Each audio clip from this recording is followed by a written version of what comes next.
welcome into my classroom. It's Steph from Happy Place to Grow. It's been a while since I've just been able to sit down and reflect on what's going on here at my school. So I thought I'd just take a moment. It's Friday, March 5th. Yes, it's hard to believe it's already March. Boy, time is really marching on. All right, so just a quick update on what's going on here. So as you know, we have been here in my county in person since August, at least our elementary students have been. And we started out phasing in our students with an A schedule. A students coming on Monday and Tuesday, B students coming on Thursday, Friday, with a remote day on Wednesday for everyone. By the end of October, we were all back together. I have 20 students. So, of course, navigating into in-person instruction has been challenging, but I can and do want to encourage all of those who are just now phasing into their students coming back. Number one, I want to encourage you, it's going to be okay. You can do it. And just be patient with your students, be patient with yourself, and just walk in with confidence. It is definitely going to be different. The students are going to have some struggles, but I just want to encourage you that it is definitely better to be in class, and I am so thankful that we are still here in person. When we first started out, I just knew that we would probably have to go remote eventually, but thankfully, and fingers crossed, we have made it this far. So thinking about the students, one thing I wanted to update on with my students, you know, when they first came in, there were some definite gaps and some struggles for sure. Following directions was just really difficult. Staying on task, staying focused, problem solving, thinking about what can I do next if I finish something. Those were all struggles. Had to give multiple sets of the same direction over and over again, and just a lot of support and a lot of patience. So I'm happy to say that my students are coming in now. They are really functioning like real school students. They come in, they unpack, they eat breakfast. When they get their breakfast finished, they know what to do next. I don't have to remind them. They vote for their lunch. They start working in their work folder or reading a book. So there's a lot of confidence now, a lot of independence, and just a lot of focus and attention. So even though it's March, we are getting there, and I am feeling so much more confident about sending my students to the next grade level, because I feel like they are feeling better about being back in school, and they get it now, and they remember that, you know, when I finish this, I can do this, and after I complete this, I can pull out my writer's notebook. So I'm just happy to report that things are really rolling in the class. Reading is improving. That is probably the best subject for the students. They are using their reading strategies. They are just moving in their levels. Their confidence is soaring. You know, math was one area that was really a struggle for my students. And just that mathematical thinking. I can say, and I am happy to report, that the light bulb is definitely coming on and staying on. And again, that confidence, that independence, that mathematical thinking, making those relationships in math and putting together, you know, just math ideas from one area and mixing it into another. Oh, it's just such a wonderful thing to see and know that we've been working really hard as we're in person here, and all that hard work is paying off. Again, with their writing, they can pull out their writer's notebook. They're writing from left to right. They've got spacing. All those writing mechanics are coming together.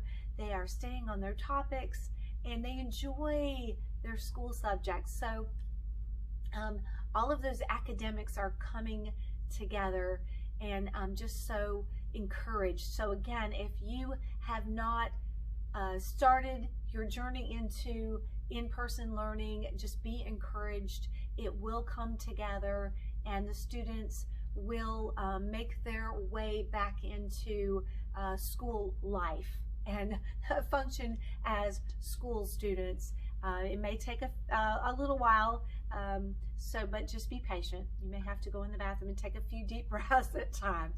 But you know, it's just wonderful to see the happiness on their faces, even though they're masked. You can tell that they enjoy being here.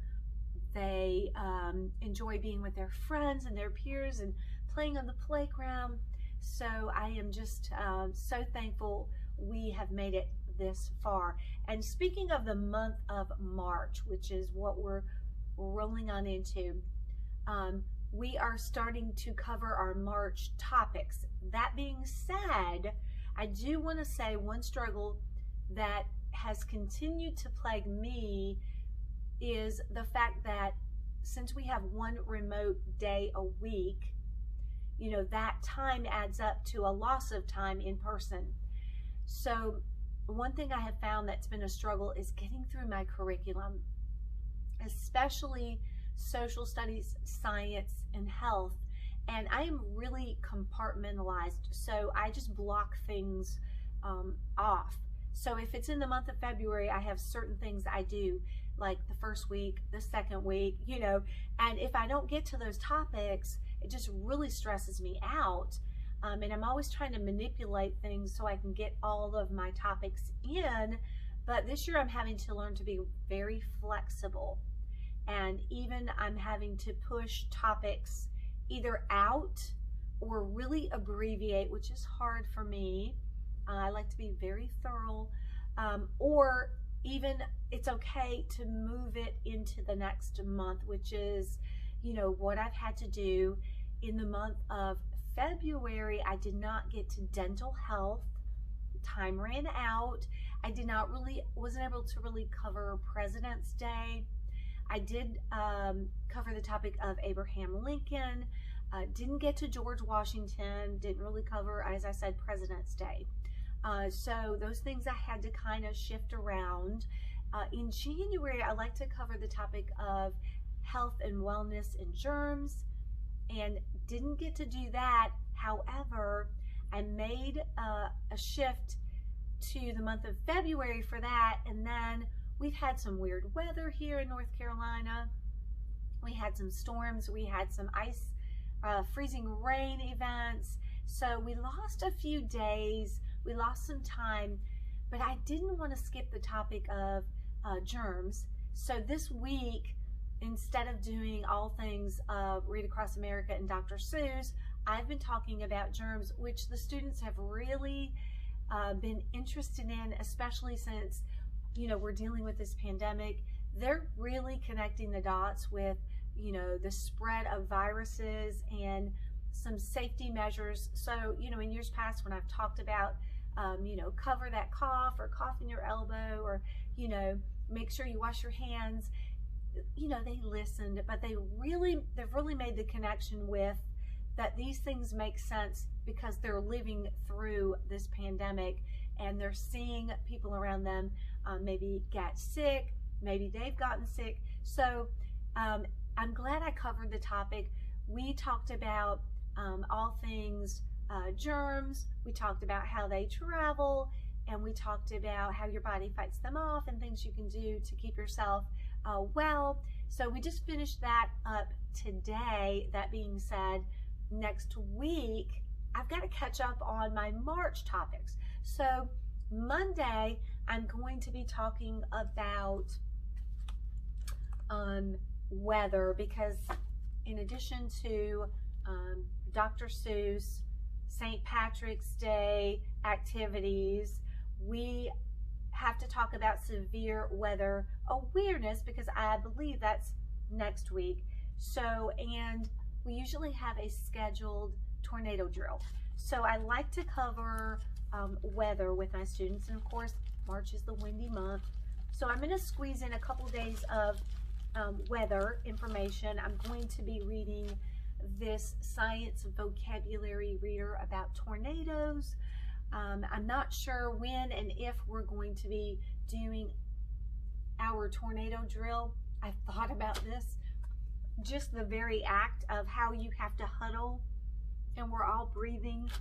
I'm not really sure how that's going to work when we're all masked, and I'm not even sure because usually it's on a Wednesday that we do the tornado drill, so we may not even have to do it here at school. That probably might be a good thing.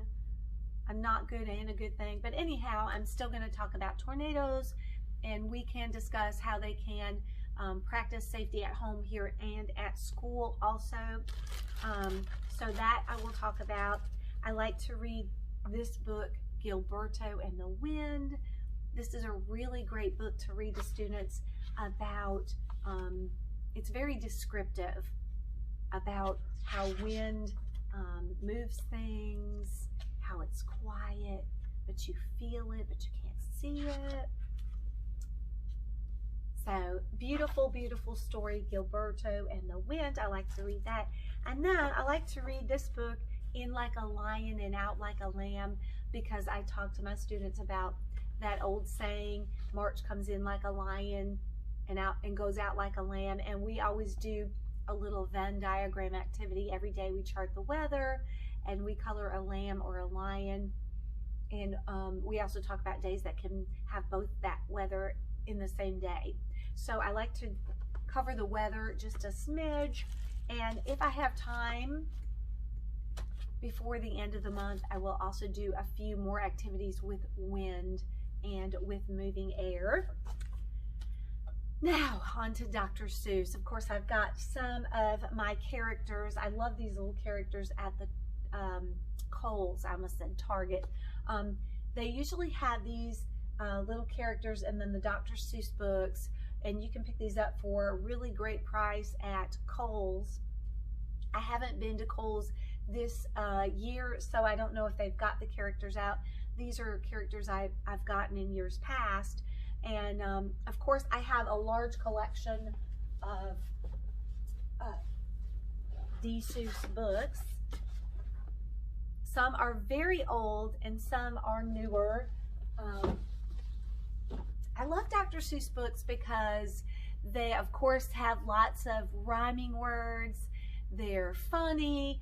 But, you know, one thing that I have discovered as I've been working with the Dr. Seuss stories over the years, they all have really good messages to them. So I like to always pull out those little messages that you can learn by reading Dr. Seuss books. And of course, he has like, I don't know, 44, 45 books that he's written, so we can't cover them all. So I like to always pick out a few of my favorites. Now, before I read Dr. Seuss books, I like to give the students a little background info, and I have saved over the years these scholastic readers. So I usually talk to them first about the man Dr. Seuss, because believe this or not, with primary students, you know, if you say, if you give them the name Dr. Seuss, they always associate it with this character. That's really what they think about when they think about Dr. Seuss, which is a very popular character. But I like to, you know, read this scholastic news and just talk to them about how Dr. Seuss was an author. He got to work at his house, and when he was trying to write his books, he sometimes got writer's block, and he would put on a funny hat or a hat to help him just be a better thinker. And this newspaper also talks about the fact that he would work on his books at his house for 8 hours a day, and that he would make different rough drafts, and he would scratch things out, and that's what authors do. So it really gives them a good sense of what an author is and gives them a deeper understanding of who Dr. Seuss was as an author, not just that he wrote Cat in the Hat. Again, I have another Scholastic News. Says pretty much similar things as that first one. So I'd like to go over those. This is actually my favorite little Scholastic News that I kept, and one that I might add has actually taught me a thing or two. And this one is really unique because it says, how can you tell if it's Dr. Seuss? And this one I think is really unique because it talks about the things in Dr. Seuss books that are unique and will let you know for sure if you are reading a Dr. Seuss book. If you didn't know the author's name, these are things to watch out for. Characteristics of Dr. Seuss's books. Silly characters, really crazy stories, wacky machines, and funny rhymes. But my favorite thing to look for, which I do in his books, oh, I missed one here, made up words. And this is one thing I've talked about to my kids. If Dr. Seuss couldn't, if he was trying to rhyme and there wasn't a real word to rhyme with, he would just make it up, make a nonsense word. But here's my favorite. All Dr. Seuss's characters that he illustrated, that he drew, will have the same eyes. They will have a horseshoe shaped pupil. And I have looked in Dr. Seuss's books, and the books that he illustrated, this is true. All the characters have those horseshoe shaped pupils. That was something that I didn't realize when I have been reading Dr. Seuss books. So that one's a fun one to share with them. I also have this little teeny tiny Scholastic that is a timeline of Dr. Seuss's life, which I do like to show them because, and they each get a little personal copy to look through, and it actually has real photographs of him when he was little and his sister Marnie. And it sort of, in this one, kind of suggests that, I think it's, oh yeah, it is in this one, that the two characters in The Cat in the Hat may be Marnie and his sister. So I thought that was interesting too. So I like to go through this. On the back there is a little mini timeline. Again, you know, also we're talking about nonfiction, elements of nonfiction, things you would find in nonfiction books. And so this is just one more of those nonfiction characteristics of nonfiction books that I can bring out, features of nonfiction that I can also share with them. So I like to just front load all of my Dr. Seuss fun activities with some true facts about the author. And then, of course, each day I'm going to read a book to them and do some really fun activities. Here are a few of my favorite books. The book that I always like to start off with is not Cat in the Hat, although I know a lot of people like to start off with that one. I like to start off with Marvin K. Mooney. Will you please go? I don't know why. I just think this one is so funny.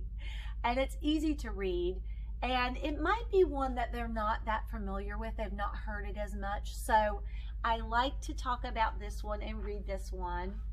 And then the activity I like to do with this is, if you had to go, how would you go? You know, because this book says Marvin K. Mooney, would you please go now? You can go on a cow, you can go on skis. So I have a little sheet and it just says, you know, where would you go and how would you go? So they have to illustrate what they would go on or in, and it can be make-believe or it can be a real vehicle. And then where would you go? So they have to illustrate it and then write about it. So that one's always fun. Of course, there's definitely The Cat in the Hat. And I do have a lot of little activities that I do with The Cat in the Hat besides, well, we read it, of course. Absolutely. And then I like to pull out the rhymes of this. And, you know, we talk about too that there's some lessons you can learn in this book if you read it, and sometimes they'll think about what can we learn from what happened to the kids in this story. You know, definitely don't let a stranger in. Some of them will say, clean up your messes. So this is always a fun one, and there's a million activities out there that you can do with Cat in the Hat.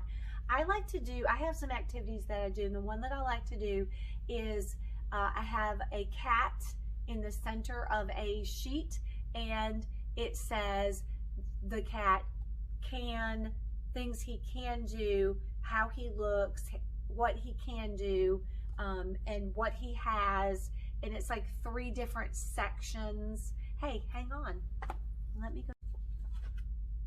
Okay, I'm back. I had to go grab my things. I'm trying to get ready for next week, and I moved these things over to a corner. But this is the Cat in the Hat sheet that I use. It says the cat in the hat is, has, can. So just describing the character. I think that's a really simple and fun way to just talk about the character.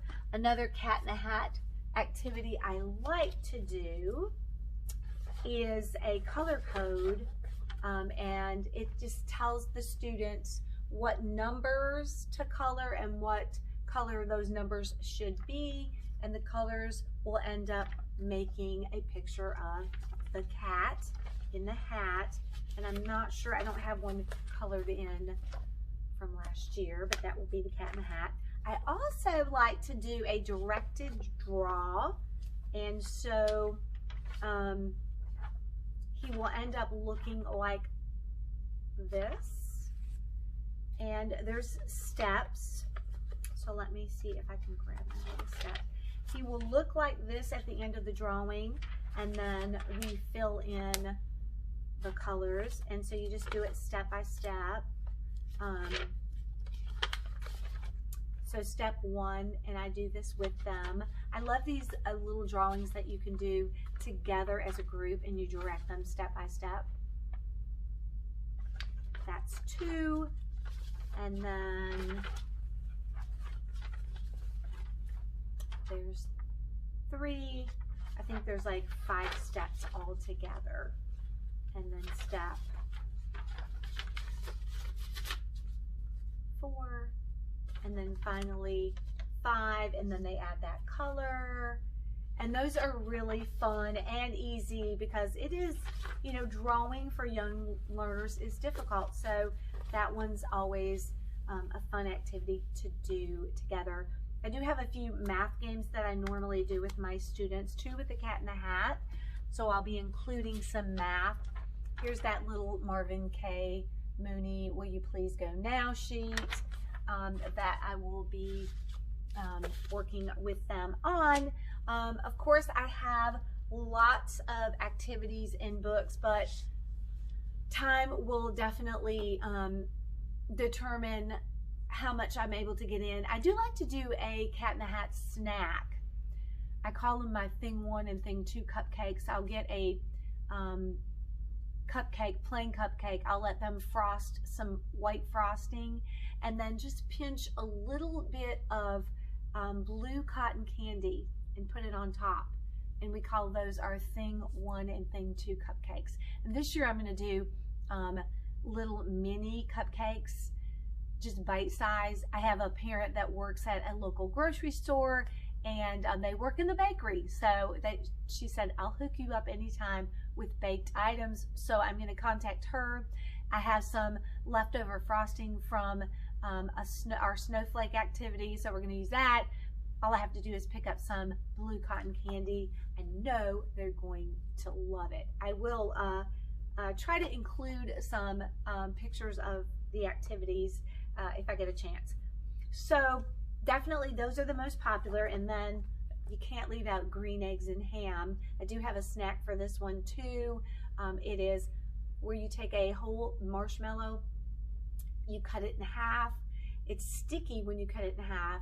You let the students put a green M&M, and we don't have ham, but we're calling pretzel sticks bacon. So it becomes, you stick the little M&M on top of the marshmallow. That's your green eggs and bacon.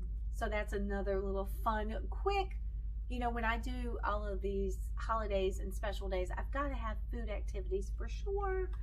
This is a new book that was just discovered recently that they actually published.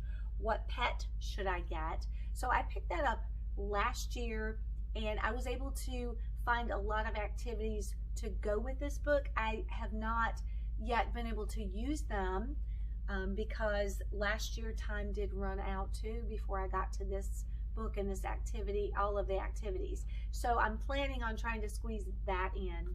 And then one more book that I think is really cute that you might not be aware of, and you might want to try to find it, is this cute little mini book, What Was I Scared Of? And this is a really cute book that I actually read to my students last year in the month of May during our remote time. I did my my camp out week at home, camping out because the students were remote, but instead of me just skipping it, I videotaped all of the camping activities that we would have done together, and I got pitched my little tent and had a pretend fire, and I told scary stories by the fire. And this is one that I was reading to them, What Was I Scared Of? So this is a cute little book and has a cute little surprise ending. So you might want to check this one out. I like to get those really weird, different Dr. Seuss books that the kids are not, of course I do the familiar ones, but I also like to pick up those that aren't so well known, so the kids have some surprises to look forward to. And one final one that you might not be aware of is this one called Daisy Head Maisie. And I did pick this up a couple years ago. I had a student named Daisy, and I saw this book and I thought, well, we've got to read this one for our little student Daisy. And this is a cute one about a girl that has a daisy and she can't get rid of it, and her parents are just not, they just don't know what to do. So this is a good one too, has a really good message in it about being yourself. And so this is a good story. You might want to try that one out. Oh yes, there's so many fun activities to do with Dr. Seuss and his books, and so little time. So I'm gonna have fun doing all things Seuss next week. Of course, we'll learn about the author, we'll read his books. I'm gonna weave in with these books not only reading and thinking about what the story is teaching us or what lesson we can learn. There's a lots of rhyming activities that you can do with your students. That's always obvious and fun. I'm going to be weaving in some creativity, some art, and also some math activities. I have searched over the years for different math games. TPT, of course, is full of a lot of math games. So check out some fun Dr. Seuss activities on TPT and just have fun with it. And that's exactly what I'm going to do. Well, it is Friday. So on Fridays, I normally get ready for the next week. So I'm gonna close up here with all things Seuss and all things going on here in my classroom for now. I am gonna try to get back with you next week and share some of my St. Patrick's Day fun activities, because again, there's a lot of things to do in the month of March, but just so little time. But I wanted to share with you some things that I do for St. Patrick's Day, and so it would just be too much for one sitting. So I'll try to get back next week. I'm going to close up now and get ready to teach for next week and take a little break, do some running. I like to do my running after I close up and clean up in my classroom, and then I'm going to go home and enjoy my weekend. All right, until our next time together. As always, have a good one.